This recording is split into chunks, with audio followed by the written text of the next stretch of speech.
In this video, I'll be testing the phone as a video transmitter setup that I used on a previous video. I'll be testing that on my drone. This is the setup. This is the snap-fit mount for F450 drone frame.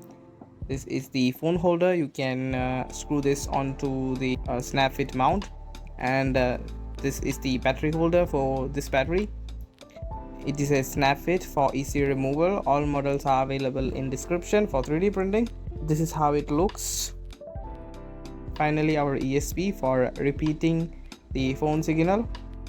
This is how it looks. I duct tape the phone cover. If you are going to do this, use a strong phone cover like I'm having. This is the first method. We are using screen copy and sending directly to the laptop. You can clearly see there is a lot of stuttering in the video, which was pretty weird because I tested the screen copy on my previous video and I was able to get a stable frame rate. After increasing the throttle, you can see the frame freezing. I thought it may be a software glitch, so I tried again. And you can see there is same problem.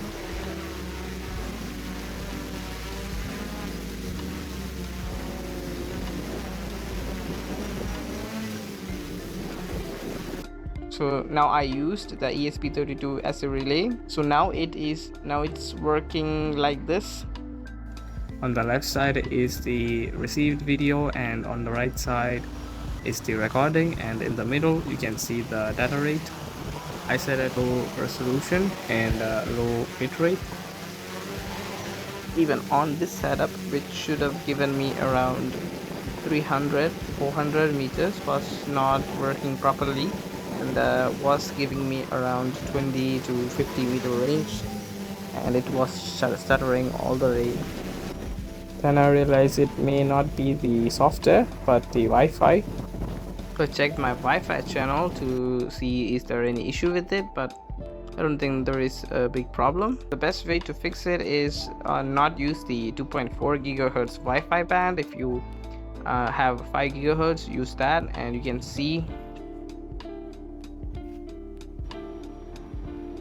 Want to get longer range, about 200 meters, you should use the Wi-Fi repeater or extender like I did in the second method. But if you don't have ESP32C5, which has a 5 gigahertz Wi-Fi, because I don't have it, so now I am going to do is directly send my phone link to the laptop. If you want to use it, you can watch my previous video on how to make your phone as a video transmitter.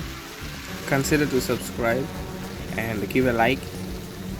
Because my phone is heavy and you can see the drone is having hard time holding altitude, and it is losing much faster, and it was very hard to control.